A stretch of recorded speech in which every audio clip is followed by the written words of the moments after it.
Salam sahabat The Warriors, jumpa kembali dalam Three Musketeers bersama kami, saya Mas Bimo. Take, Pawi. Nah, teman-teman, kalau teman-teman cermati ada beberapa peristiwa ya yang sedang terjadi di Indonesia ya tentang ada teroris ya. Di luar lepas apapun agamanya, bisa juga itu orang Kristen, bisa juga agama lain teman-teman ya. Tapi kita menyikapi tentang teroris dan juga tentang iman kita. Nah, bagaimana kelanjutannya? Kita lihat bumper berikut, tapi jangan baper ya. Come and fly away with me. Come and fly away with me. Shalom The Warriors, dalam program Three Musketeers ini ada banyak isu-isu yang kekinian yang sedang viral. Bagaimana para hamba-hamba Tuhan ini menanggapinya. Misalnya, bagaimana usaha di dalam masa pandemi ini. Bagaimana menanggapi pendeta yang dalam tanda kutip berbisnis. Don't you be afraid. Dan masih banyak juga tentunya ke depannya. Mari saksikan terus, jangan sampai kelewatan. Dan juga jangan lupa untuk like, subscribe, dan juga memberikan tanggapan atau komen dari Bapak Ibu dan bisa ditulis langsung. Serta dukungannya kepada pelayanan kami juga bisa disalurkan melalui rekening yang ada di kolom di bawah ini. Yuk, mari kita saksikan. Come on. Take, Pawi, Ya.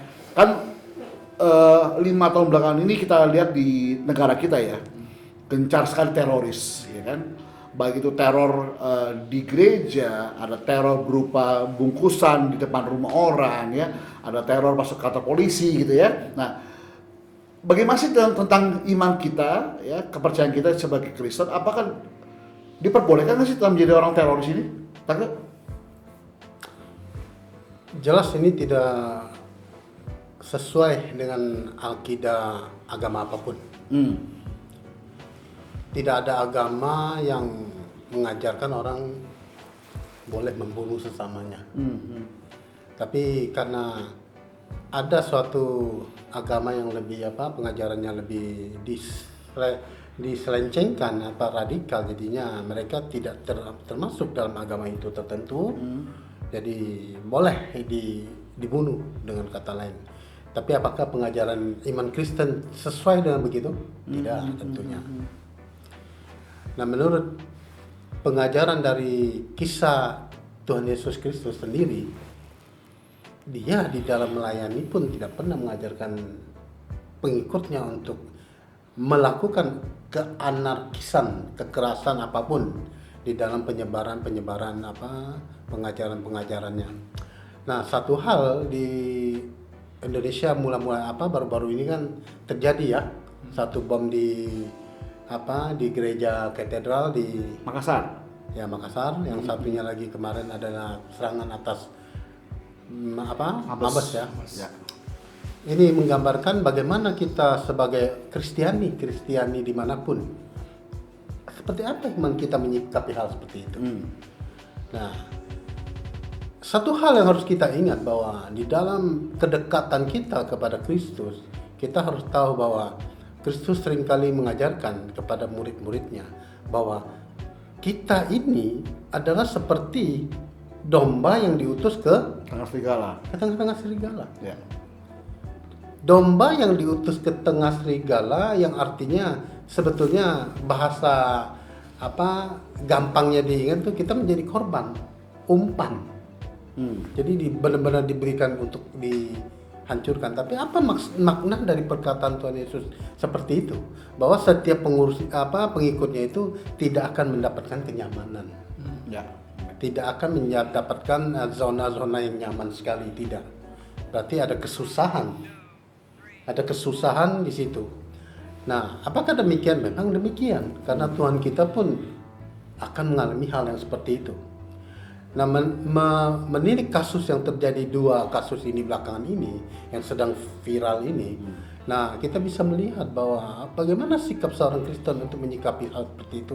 Apakah saya boleh membalas ya kejahatan dengan kejahatan? Saya disakiti, apakah saya harus sakiti balik? Gitu kan? Emang cuma teroris doang yang bisa rakit bom? Saya pun bisa rakit bom gitu kan? Saya pun bisa belajar, saya pun bisa beli alat-alatnya, dan saya pun bisa meledakkan itu. Tapi apakah ajaran Kristus tidak seperti itu? Tentu tidak. kita diajarkan untuk memaafkan musuh. Ya, betul. Memaafkan orang yang menyakiti kita, orang yang melukai kita, itu yang diajarkan Kristus kepada kita. Nah, melihat hal itu seorang Kristen kita seharusnya mengimani bagaimana Kristus menghadapi hal itu dan apa yang telah Kristus berikan kepada kita. Saya mengutip satu ayat pada kitab Yohanes. Ya, kitab Yohanes pasal 15 ayat 18 saya akan membacakan demikian firman Tuhan. Yohanes pasal 15 ayat 18. Jikalau dunia membenci kamu, ya, jikalau dunia membenci kamu, ingatlah bahwa ia telah lebih dahulu membenci aku daripada kamu. Tuhan Yesus sudah menyatakan bahwa seorang Kristen jika sedang diintimidasi, ya, dijolimi, disakiti, itu hal yang lumrah. Itu tidak perlu dibesar-besarkan karena Tuhan sudah mengatakan kita pun akan mengalami hal yang seperti dialami Tuhan kita. Ya. Nah, kalau sudah diintimidasi itu bagaimana sikap iman kita? Sabar dan terima. Mengapa harus terima disakiti, dijolimi, diintimidasi? Ya memang itu yang diajarkan. Kita tidak diajarkan untuk membalas. Karena firman yang ada yang selama di Injil itu tidak ada ayat mengatakan kita harus membalas, kita boleh membalas, tidak diajarkan demikian. Kita dipaksa untuk menerima, Pak. Dipaksa untuk menerima apapun yang telah terjadi, serangan-serangan musuh itu, orang-orang yang tidak kenal itu menyerang kita, ya, mengintimidasi kita tidak diperbolehkan untuk membalas, tapi malah kita dipaksa, diajarkan untuk memaafkan mereka. Ya.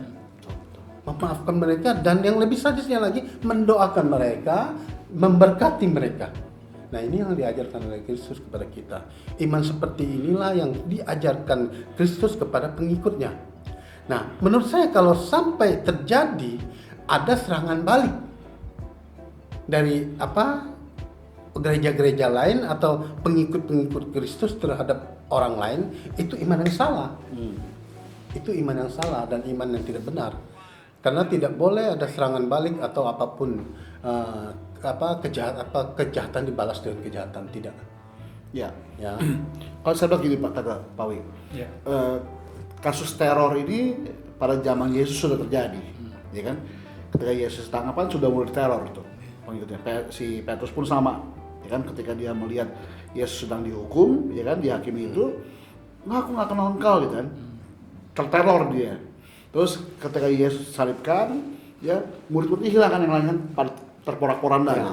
Terus Yesus mati, pada hari ketiga mau dia bangkit pun kan merasa terintimidasi mereka, terteror. Mana Yesus kan nyuruh para murid ke Galilea, ya kan? Nah, di situ mereka terteror. Ternyata fokusnya bukan kepada pribadi kitanya sebetulnya, kalau saya lihat teror ini, tapi kepada pribadi Yesus itu sendiri. Mana Alkitab bilang kan, yang pasal 15 tadi, sebelum dunia membenci kamu, sebenarnya lebih benci kepada Yesus, ya kan? Jadi pribadi Yesus itu dibenci. Ingat lagi kisah Paulus, ya kan? Paulus di Alkitab dicatat bahwa si Saulus ini dulunya sangat membenci sangat orang Kristen, Ya. betul ya? Tapi saya tetap mengimani dan mengamini bahwa setiap orang-orang di luar sana yang membenci orang Kristen, bahkan membenci Yesus, bahkan membakar rumah ibadah, menghancurkan, memeledakan, hal yang sama akan terjadi bagi mereka. Seperti Saulus alami, jumpa pribadi Yesus Tuhan dengan cahaya sangat terang, ya, di Damsyik itu, lalu dia diubahkan Tuhan kan? Ya. Saya tetap mengimani dan mengamini, gitu. Karena saya juga punya keluarga gitu yang dari agama asal mereka, kami dulu. Terus ketika saya menjadi hamba Tuhan, yang mereka benci bukan pribadi saya tahu, tapi ada pribadi Yesus Tuhan yang saya sembah. Gitu. Mereka mengharamkan ketemu saya mengharam jangan ke rumah saya lagi. Terus ketika mereka tahu saya jadi pendeta, wah benci sekali gitu. Nggak bisa lagi ya. Pas lagi saya duduk berdua dengan orang itu, terus saya tanya, benci sama saya kan kamu tahu saya dari kecil. Kamu tahu pribadi saya bagaimana? Iya, tapi saya nggak suka. Bukan kepada saya ternyata, tapi kepada saya yang sembah itu siapa? Yesus Tuhan. Jadi yang saya perhatikan adalah semua teror itu terjadi sebenarnya bukan benci pada bangunan gerejanya, bukan benci pada orang Kristennya, tapi benci kepada pribadi Yesus itu sendiri yang sebetulnya mereka belum kenal baik, belum mengenal dengan baik tentang Yesus itu, ya. Tapi mereka punya pemahaman yang pokoknya Yesus itu salah, turun temurun, gitu kan ya. Makanya ketika Yesus dikuburkan di dalam gua batu, ya kan, terus kan itu batu ada batu kilangan yang ditempel kan? Sampai ketika Yesus bangkit, kan Yesus adalah itu murid-muridnya yang mencuri mayatnya. Tak secara kabar hari ini kan, bahwa Yesus tidak pernah bangkit, tapi dicuri. Ada bilang yang dikuburkan bukan Yesus, tapi si Yudas itu sendiri. Jadi isu-isu itu udah terjadi pada masa Yesus, teror itu sendiri. Itu Pak Wi. Nah Pak Wi, Ya. menurut lu Pak Wi, kan keluarga besar lu bukannya dari orang Kristen Pak Wi. Ya. Terus respon pertama keluarga lu ketika tahu lu jadi orang Kristen dan jadi pendeta sekarang. Iya. Ya kan, kalau gue alamin kan, gue alamin bahwa gue tuh di keluarga gue disingkirin. Nah, kalau lu bagaimana Pak Wi? Nah, makasih Pak Bimo. Kalau respon keluarga saya ketika tahu bahwa saya hamba Tuhan, secara keseluruhan, secara umumnya mereka senang mereka gitu. Kenapa? Karena ya mungkin bagi mereka juga sebuah kebanggaan ya. Maksudnya ada pihak keluarga yang bisa menyerahkan hidupnya tuh untuk pelayanan. Nah, secara umum sih seperti itu, Pak. Even juga mungkin dari ada pihak keluarga saya yang dari agama seberang, mereka pun tidak mendukung, maksudnya tidak menyerang gitu, tapi mereka juga secara keseluruhan oke lah, tidak kemudian dipisahkan ada seperti Tidak pembatas, mendapatkan diskriminasi. Iya. tidak mendapatkan Jadi ya, diskriminasi. jadi kita bahas malam hari ini teman-temannya, teror itu bukan, teror itu ngebom, bukan ya. Tapi teror itu bagaimana orang itu tuh dizolimi lah, saya pakai bahasa teman-teman kita. Diintimidasi tepatnya gitu ya. Jadi dari perkataan ya, dari sikap ya, dari cara dia melihat kita, pandang ke kita bagaimana, itu teror loh. Iya. Ya. Kan do zaman saya kecil ada ya kirim surat kaleng gitu kan ya. Terus dikirimlah ada bangkai binatang apa, itu teror. Tapi kan berkembang zamannya, ya mereka mau jadi insinyur nggak bisa, jadi insinyur karbitan kan, kabel jadi bom gitu kan. Yeah. Nah, jadi teror itu belum tentu identik dengan bom. Nah, tapi teman-teman semua udah dengar hari ini bahwa iman Kristen itu Yesus tidak pernah mengajarkan tentang membenci sesama. Sesama itu bukan sama seorang Kristen loh ya. Nah, kita ngomongin kasihlah sama manusia seperti dirimu sendiri. Nah, sesama manusia itu bukan ngomong agama loh, tapi Semua manusia. semua manusia, Semua umat. Bahkan saya baca 1 Petrus 3:9 ya, janganlah engkau membalas kejahatan dengan kejahatan, tetapi berkatilah mereka sebab engkau dipanggil untuk menjadi berkat. Iya. Gitu teman-teman. Nah, seperti tadi bilang di awal bahwa saya imani orang-orang yang membenci saya karena saya melayani Tuhan Yesus ya. Saya rindu malah orang-orang itu membenci kita semuanya. Saya punya iman seperti kisah Paulus tadi. Semakin dihambat semakin merambat. Iya. Saya ingin kata Gus Dur tuh. Orang Kristen tuh jangan dihambat bahkan semakin merambat. Gitu. Makanya saya cuma imani seperti Alkitab katakan bahwa akhir zaman ini masa penuaian. Agar teman-teman kita dari semua kalangan umat ya, baik agama yang lain melihat bahwa nggak ada kok agama yang mengajarkan tentang membenci saudaranya. Ya, semua agama mengajarkan kebaikan teman-teman. Tetapi cara engkau membaca kitab sucimu itu harus benar. Gitu ya. Karena setahu saya semua kitab suci mengajarkan kebenaran. Iya. Mengajarkan kebaikan, mengajarkan mengasihi sama manusia. Tapi dari respon kita ini, tolong jangan memakai kalimat udah benci dulu baru kau baca kitabmu. Ya, lepas semua rasa kebencian, baca kitab sucimu, saya percaya kau pasti menemukan namanya tentang kebahagiaan itu sendiri. Iya. Terakhir Take, menurut lo Take, lu kasih himbauan dong dengan teman-teman yang, soalnya setahu saya ini yang terima sekte ya, yang saya dapat respon kemarin itu bukan hanya orang Kristen yang nonton Take, ya. Teman-teman saya dari semua kalangan, baik semua pemuka ya, baik semua agama melihat, ngasih respon positif. Maka saya share kemarin ya, Mereka tetap menanti-nantikan ya, ada ngomong apa, kenapa? Karena ya mereka tahu tim Musketeers semua tiga-tiga pendeta semua nih, ya kan? Ada isu-isu apa sih yang baru tentang Kristen? Mereka melihat itu. Nah, kasih himbauan lah teman-teman, ya, karena yang masih itu bukan hanya orang Kristen, bukan hanya orang gereja, ya. Kita pengen kita berbagi kasih lah, berbagi perkataan positif pada teman-teman lain. Yuk, Taka silakan. Jadi begini, kalau seorang Kristiani yang sungguh-sungguh ya, yang menjadi pengikut Kristus benar-benar, dia memahami Tuhannya itu siapa. Memang iman orang Kristen itu unik Pak. Jadi memang susah dimengerti oleh kalangan luar, kawan-kawan kita yang di luar itu. Bagaimana orang Kristen bisa mengimani seperti ini? Karena memang Tuhannya orang Kristen ini, dia tuh Tuhan yang menciptakan manusia, dan seorang pencipta, seorang bapa yang datang mencari anaknya yang terhilang. Nah, ini iman oleh kita. Makanya kemarin kita memperingati apa? Jumat Agung. Nah, Tuhan kita itu Tuhan yang menjadi manusia ada di dalam Kristus. Ya. Yesus. Dia datang dari mana? Dikatakan dari sorga. Dari sorga dia datang ke dunia dan mencari manusia yang terhilang supaya atas dia kita semua manusia ini selamat. Ya. Makanya dia disebut juru selamat, sang juru selamat. Nah, apa pengertian supaya kita bisa mengerti mengapa iman orang Kristen ini unik gitu loh. Karena mereka memahami bahwa Tuhannya itu Tuhan yang datang mencari orang yang terhilang. Begini, ilustrasi seperti ini. Ini kacamata saya. Ini kacamata punya saya ini. Kacamata saya hilang. Pertanyaannya, apakah kacamata itu bisa cari saya? Ya. Tidak. Dia selamanya tidak akan pernah mencari saya. Tapi bagaimana? Seharusnya saya yang mencari Kacamata itu sendiri. Iman orang Kristen seperti itu. Yang dipahami. Uniknya seperti ini. Jadi orang Kristen memahami memang Tuhannya itu datang dari sorga mencari mereka yang terhilang dalam dosa. Ya. Ini yang kita pahami sebagai orang Kristen. Nah, bagaimana konteksnya kita sendiri orang Kristen mengerti iman kita.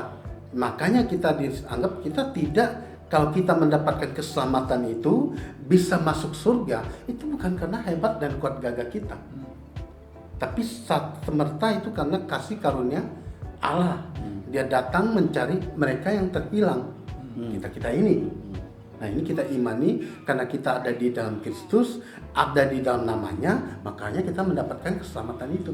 Ya. Ini yang dipahami orang Kristen, makanya iman itu unik sekali yang mereka pahami. Yang tadi saya bilang, manusia ini sebetulnya sudah terhilang. Ingat bahwa selama di dalam kitab yang Maleakhi kita itu, kitab terakhir Kejadian, Maleakhi, setelah itu ada 400 tahun silent years, ya kan? Ada jedah di situ, tapi jedahnya ini ternyata waktu yang sangat panjang sekali.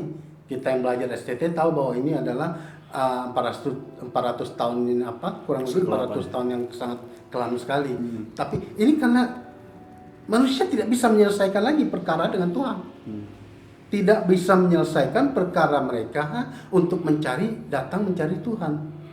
Makanya Tuhan masuk ke dalam kitab Perjanjian Baru Matius, Tuhan datang jadi manusia, harus datang menyelamatkan umatnya gitu.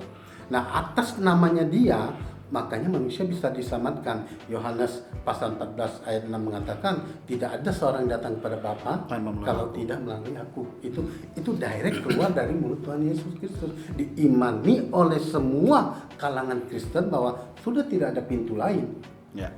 Ketika Tuhan Yesus mengatakan bahwa tidak ada orang yang bisa menemukan Bapa, mencari Bapa ke tempat Bapa kalau tidak melalui dia, itu otomatis menutup pintu-pintu lain. Gitu loh. Berarti memang harus melalui nama dia lah semua manusia diselamatkan. Oke. Gitu. Berarti kan kalau dari statement Taka tadi bahwa jelas bahwa Kristen itu bukan agama. Ya. Karena agama itu cara manusia mencari Tuhan, ya kan? Tapi Kristen itu bagi saya bukan agama. Kenapa? Karena Kristen adalah cara Tuhan mencari manusia. Itu akan berbeda, teman-teman, ya. Makanya kalau ada orang agama apa? Saya pengikut Yesus, saya orang Kristen. Ya, saya nggak pernah mau beragama. Kenapa? Karena agama itu saya mencari Tuhan. Tapi Kristen itu cara Tuhan mencari manusia, makanya dia turun dengan firman kan. Firman itu kalimatullah itu menjadi manusia ya. Lalu supaya apa? Supaya kayak tadi pakai kasih ilustrasi tentang kacamata hilang. Supaya apa? Supaya yang kacamata hilang tadi dapat ditemukan. Memang pada awalnya Kristen tidak disebut agama. Awalnya Kristen kan terjadi di Antioquia. Ya, Para pengikut Kristus, para pengikut sekte, waktu itu dibilang sekte atau bidat. Yesus dibilang kalangan golongan sekte, golongannya Yesus orang Nasrani itu, orang Nazaret itu, mereka adalah pengikut-pengikut yang menyembah Tuhan yang disalibkan itu. Nah, oleh orang Antioquia disebut Kristen. Kristen berarti mereka sebetulnya itu bukan suatu kebanggaan, malah suatu hinaan. Hinaan. Kata yang tidak baik, maksudnya kamu menyembah Tuhan yang disalibkan gitu loh kan, gitu disebut orang Kristen lah di zaman itu kira-kira abad ketiga kejadian ya. Berarti kita bisa mengerti bahwa sampai matinya Tuhan Yesus, sampai mati di atas kayu salib itu tidak pernah mengajarkan agama. Nggak pernah, karena dia bukan bawa agama. Tidak mengajarkan agama, tapi dia mengajarkan kasih. Dia menerapkan kasih yang dia katakan, dia ajarkan, dan dia aplikasikan langsung. Nah, bedanya dengan pengajar-pengajar lain, guru agama lain dengan Yesus, bedanya situ. Karena mereka cuma mengajarkan kasih, bilang begini, mengajarkan Taurat, tapi tidak pernah mengaplikasikannya gitu. Nah, Yesus mengaplikasikan langsung bagaimana mengasihi manusia sesungguhnya. Ya kan? Dia mempraktekkan bahwa kamu harus merendahkan diri. Bagaimana cara merendahkan diri? Dia mencuci kaki murid-muridnya dengan contoh. Sampai muridnya pun merasa risih. Aduh guru, jangan mencuci murid saya. Mencuci kaki saya gitu kan. Nah, inilah yang maksud Tuhan ingin ajarkan. Kamu kalau menjadi seorang yang mau ditinggikan, kamu harus merendahkan diri seperti ini. Barang siapa yang direndahkan Betul. dan ditinggikan oleh Tuhan. Betul. Jadi memang itu iman orang Kristen. Gitu loh. Tapi Kristen sendiri bukan agama awalnya. Karena sampai mati pun Tuhan Yesus tidak pernah mengajarkan agama. Agama yang waktu itu berlaku ya agama Yudaism, yang disembah oleh orang Yahudi, ya kan? Tapi Yesus mengajarkan agama tidak. Tapi oleh Paulus dan golongannya sampai ke zaman itu di abad ketiga itu mereka disebut orang Antioquia pengikut Kristen, orang-orang Kristen seperti itu. Jadi teman-teman yang menyaksikan acara ini jelas baik, Yesus bukan pendiri agama. Mas Bimo, saya ada mau tambahkan lagi tentang bagaimana sikap mungkin pemirsa sebagai pengikut Kristus. Ya, kita sudah jelas Mas Bimo. Jadi sebagai pengikut Kristus tentu menghadapi hal-hal seperti ini, pengikut Kristus tentu tidak boleh membalasnya dengan kekerasan juga. Ya, betul. Ya, tetapi kita harus mengasihi mereka. Nah, cuman mungkin perlu yang kita tegas atau saya perlu tekankan lagi, ketika teroris ini itu jadi bukan atas nama agama, semua juga bisa jadi teroris. Apa sulitnya gitu menjadi seorang teroris? Tetapi yang kita mesti perhatikan, teroris itu adalah sebuah indoktrinisasi ya terhadap pemikiran. Nah, pemikiran inilah yang menyebabkan dia bertindak. Karena itu sebagai kita nih sebagai pemimpin Kristen atau umat Kristen ya, perlu kita tekankan bahwa perhatikanlah ajaranmu. Ya, jangan sampai ajaran itu justru membuat kita tersesat dan kemudian melakukan bentuk-bentuk yang tidak umum seperti teror ini. Sebab teror ini kan dia ada message-nya nih, ada pesannya. Tentu yang paling kita tahu adalah menyebarkan ketakutan. Nah, apakah ini bisa diterima? Tentu tidak. Karena itu bagi pemirsa, terutama bagi kalangan umat Kristen, perhatikan ajaranmu. Ketika pengajarmu itu sudah mulai melenceng, nah kita sebagai yang akar rumput itu jangan mau diajarkan oleh ajaran-ajaran seperti ini, karena tidak menutup kemungkinan juga ada para pemimpin ya tentu di tempat kita lah bisa juga kan mengajarkan. Nah itu berhati-hati karena Kristus ajarannya adalah kasih dan kita harus menjadikan Kristus itu sebagai soko guru kita Tidak Icon, ada ya. pemimpin agama yang lain. Kita harus menjadikan sosok guru kita yang mengajarkan kasih itu. Ya. Kasih bukan untuk menakut-nakuti. Kasih juga bukan untuk ya menyakiti orang lain. Ya, seperti yang dilakukan oleh para teroris ini. Demikian Ya. di tambahan saya. Jadi apa sih Kristen? Kristen adalah gaya hidup. Gaya hidup seperti Kristus lakukan. Jadi Kristus tidak pernah membenci orang-orang yang menangkapnya. Kristus tidak pernah membenci orang yang menghukumnya, bahkan menyalibnya. Kristus tidak pernah membenci orang yang meludahi wajahnya, ya. Kristus tidak pernah membenci Yudas yang menjual dirinya. Tapi Kristus justru membuktikan bahwa dia adalah kasih itu sendiri. Ya teman-teman, yang hari ini menyaksikan Trimas Kadet, ingat baik, belajarlah kitab suci dan awasilah pengajaran yang teman-teman baca, ya, supaya apa? Supaya teman-teman bukan menyimpang dari ajaran kasihnya Tuhan Yesus, tapi justru ada dalam ajaran kasih Tuhan Yesus, tidak pernah membenci orang lain. Baik, saya dan Mas Bimo, Saya takut. Saya Pak Wi. sampai jumpa dalam konten Trimas Kadet berikutnya dan tema-tema yang menarik berikutnya. Shalom, Tuhan berkati. Shalom.